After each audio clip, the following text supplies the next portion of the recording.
सबने इसे couple goals बोला है, हम सबने हैशटैग कायरा पे रोए हैं, इसे ट्रेंडिंग करवाया है, हम सबने उनकी ग्रीस वाली वेडिंग भी देखी है। लेकिन 16 साल के बाद जब आप इसे दोबारा देखते हो तो एक अलग ही चीज दिखती है, जो कि रोमांस नहीं है, रेड फ्लैग्स है, या मैं कहूँ रेड फॉरेस्ट। आज हम वो सवाल पूछेंगे जो 2017 में कोई नहीं पूछ रहा था, कि क्या कार्तिक गोयनका एक्चुअली थोड़ा टॉक्सिक था। और मैं आगे ही बता दूं कि ये सिर्फ मेरे ओपिनियंस नहीं है, शो ने खुद हमें दिखाया है, हम बस प्यार में थे कि हम नोटिस नहीं कर पाए। सो क्विक कॉन्टेक्स्ट, ये रिश्ता क्या कहलाता है स्टार प्लस पे 2009 से चल रहा है। इंडियन हिस्ट्री का सबसे लंबा Hindi daily soap Kartik Goyan का, जो कि मोहसिन खान ने प्ले किया है, और नायरा जो कि शिवांगी जोशी ने प्ले किया था। वो दोनों इस शो के सबसे आइकॉनिक जोड़ी थे। फैंडम में हैशटैग कायरा ट्रेंड करता था। वो लोग ऋषिकेश में मिले, नायरा ने उसे मेंढक बोला और वो उसे शेरनी बोलता था, और ये एपिक लव स्टोरी शुरू हुई। तो अब एक्चुअल फुटेज देखते हैं, क्योंकि जब आप कार्तिक के एक्शंस की लिस्ट बनाते हो, वो एक्शंस जो शो ने जेन्युइनली दिखाए, तो एक पैटर्न नजर आता है, और वो पैटर्न रोमांटिक कम और प्लीज इसे थेरेपी करवा तो ज्यादा लगता है। तो आज के लिए एक रूल, हर बार कार्तिक कुछ टॉक्सिक करेगा, काउंटर बढ़ेगा, और ट्रस्ट में ये काउंटर आज ओवर टाइम करने वाला है। तो चलिए सबसे बड़े पैटर्न से शुरू करते हैं। कार्तिक का ट्रस्ट इशू, जो इस बंदे के लिए एक पर्सनालिटी ट्रेट बन चुका था। पूरा टेम्पलेट ये था कि नायरा कुछ करती थी अपनी जिंदगी में, अपना काम करती थी, अपने डिसीजंस या कुछ भी, और कार्तिक का पहला रिएक्शन होता था शक। डिफेंड करना नहीं, पूछना नहीं, सीधा शक। सबसे बड़ा एग्जाम्पल, जब नायरा बिजनेस वर्ल्ड में आई और उसका एक बॉस था मिहिर। नायरा काम कर रही थी, अपना करियर बना रही थी, और कार्तिक ने क्या किया, उसे मिहिर के साथ उसके रिलेशनशिप पे सवाल उठा दिए। प्रेग्नेंट बीवी, अपना करियर और अपना बंदा जलस मोड पे। सोचो कितनी प्रॉब्लमैटिक सिचुएशन रही होगी। इसका नतीजा इतना बुरा था कि नायरा घर छोड़कर चली गई। और इससे पहले कि मैं आपको बताऊं कि वो कैसे प्री एज्यूम डेड हो गई थी, एक सेकेंड रुको, क्योंकि ये रेड फ्लैग आइसोलेशन में नहीं था, ये एक पैटर्न का पार्ट था। ये बंदा बार बार ब्रेकअप से पहले, डिवोर्स से पहले नायरा को बिलीव ही नहीं करता था, जब तक कि प्रूफ की एक पूरी कोर्टरूम प्रेजेंटेशन ना हो। प्यार में ट्रस्ट होता है, इस रिश्ते में एविडेंस चाहिए था। याद है ग्रीस वाली खूबसूरत शादी, वो वाला हाई पॉइंट, उसके तुरंत बाद शुभम की मौत हुई और कार्तिक की मां स्वर्णा ने नायरा को ब्लेम किया। अब एक हेल्दी पार्टनर इस मोमेंट पे क्या करता, अपनी बीवी के सामने खड़ा होता, बोलता कि उसकी कोई गलती नहीं है। बट कार्तिक ने क्या किया, वो कपल सेपरेट हो गए, नायरा अकेली मुंबई चली गई। ये एक रिकरिंग थीम है जो क्रिटिक में बहुत आता है। जब नायरा को कार्तिक की जरूरत थी तो वो उसके परिवार के सामने उसके लिए कभी खड़ा नहीं हुआ। वो अक्सर विशी वॉशी था। प्यार ग्रैंड जेस्चर में दिखाता था, एनिवर्सरी, सरप्राइजेस, ग्रीक सनसेट। लेकिन एक्चुअल सपोर्ट दिखाने की जब बात आती थी, तो उसके घर में नायरा पे उंगली उठा रहता था। वो अक्सर गायब रहता था ऐसे टाइम पे। ग्रैंड रोमांस इजी है, अपनी माँ के सामने बीवी के लिए खड़े होना, दैट्स द रियल टेस्ट, और वो ये टेस्ट में इनकंसिस्टेंट था। एक और पैटर्न, कार्तिक को ये आदत थी कि वो डिसाइड करता था कि नायरा के लिए क्या सही है, बिना नायरा से पूरे तरीके से पूछे। ये बंदा अपने बीवी को एक गलती की तरह हैंडल करता था, जिसे फिक्स करना है, उसके पार्टनर की तरह नहीं जिसके साथ उसे बात करनी चाहिए। और देखो, फेयरनेस के लिए नायरा भी कोई पुश ओवर नहीं थी।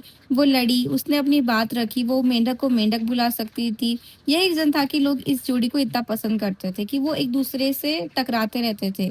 लेकिन टकराना तब तक ही क्यूट होता है जब तक कि दोनों इक्वल हो, तब नहीं जब एक बंदा बार बार शक करे, डिसीजंस ले, और फिर अपनी इंटेंसिटी को प्यार कहकर रोमांटिसाइज कर दे। अब ये पार्ट इंटरेस्टिंग है क्योंकि ये दोनों तरफ कट करता है। मिहिर वाले जेलसी के बाद नायरा ने घर छोड़ दिया, बिना कार्तिक को ये बताए कि वो प्रेग्नेंट है। वो प्रीज्यूम डेड हो गई। 5 साल बाद वो गोवा में मिलती है अपने बेटे कायरव के साथ, कार्तिक का बेटा, जिसके बारे में उसे पता ही नहीं था। अब कोई बोलेगा, देखा नायरा ने भी तो गलत किया ना, प्रेगनेंसी छुपाई। और हाँ, वो एक्सट्रीम था, लेकिन सवाल ये पूछो कि वो घर छोड़ने तक पहुंची ही क्यों। एक औरत अपने पति से इतनी अलग कैसे फील करने लग गई कि उसने अपनी प्रेगनेंसी छुपाना और शहर छोड़ना सही समझा। ये डिसीजन वैक्यूम में नहीं हुआ, ये उस ट्रस्ट के टूटने का एंड था, जो कार्तिक की कांस्टेंट शक ने कमजोर कर दिया। टॉक्सिक डायनामिक्स का यही तो इशू है, वो दोनों लोगों को ट्रस्ट वर्जन बना देते हैं। नायरा का प्रेगनेंसी छुपाना एक सिम्टम था, बीमारी पहले से ही थी। तो असली सोप ओपेरा मैजिक ये है कि गोवा में कार्तिक वापस आता है, सब कुछ रिकंसाइल हो जाता है।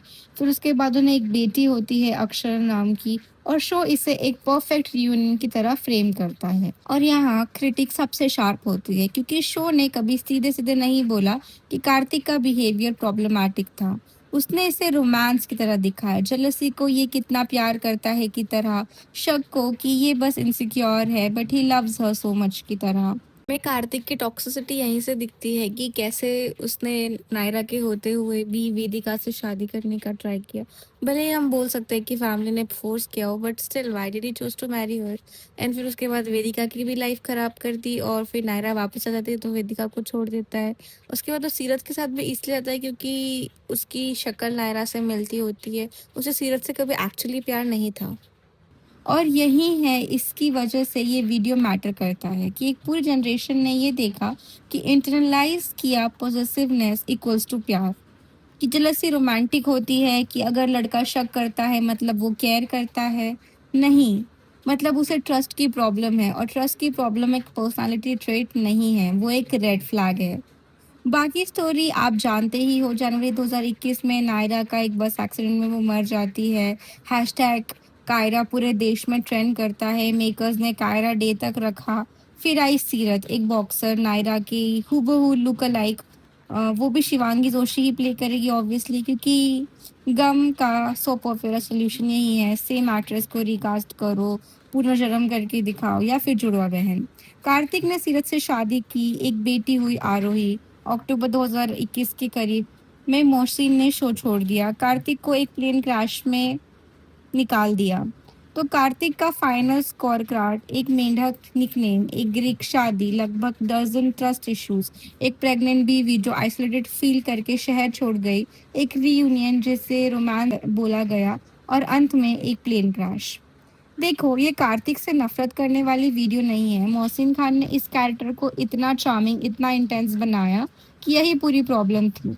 हम रेड फ्लैग्स को इसीलिए माफ कर पाए क्योंकि बंदा लाइकेबल था। रियल लाइफ में भी यही होता है, टॉक्सिक लोग विलन्स जैसे नहीं दिखते, वो चार्मिंग दिखते हैं, वो इंटेंस दिखते हैं, वो ग्रीक सनसेट्स पे रोमांटिक जेस्चर्स करते हैं, और इसीलिए इस जोड़ी को दोबारा देखना एक्चुअली यूजफुल है, क्योंकि जिस चीज़ों से हमें 2017 में कपल गोल्स बोला, उसी का एक हिस्सा एक्चुअली रेड फ्लैग की ट्रेनिंग थी, बस खूबसूरत लाइटनिंग और बीजीएम के साथ। तो असली सवाल ये है कि ये रिश्ता क्या कहलाता है। कभी कभी जवाब ट्रू लव होता है, और कभी कभी जवाब एक रिश्ता जिसे थोड़ी सी थेरेपी और एक बंदा जिसे अपनी बीवी पे शक करना बंद कर देना चाहिए, वो बहुत बेहतर बना सकता है। तो अगर आपको ये पर्सपेक्टिव नया लगा हो तो सब्सक्राइब करो। नेक्स्ट एपिसोड में हम बेहद के बारे में बात करेंगे। मैंने इनकी जनरेशन 3 पर भी एक वीडियो बनाया है, अगर आप इंटरेस्टेड है तो यहाँ कहीं क्लिक करके आप वो वीडियो भी देख सकते हो। और मैं अपने पर्सपेक्टिव्स रखूँगी, और भी अगर आपको चाहिए तो आप मेरे चैनल की बाकी वीडियोस भी चेकआउट कर सकते हो। We are very close to 1000 subscribers. Please subscribe to my channel and please don't forget to drop a comment. And I will see you in a brand new video very, very soon. Till then, bye.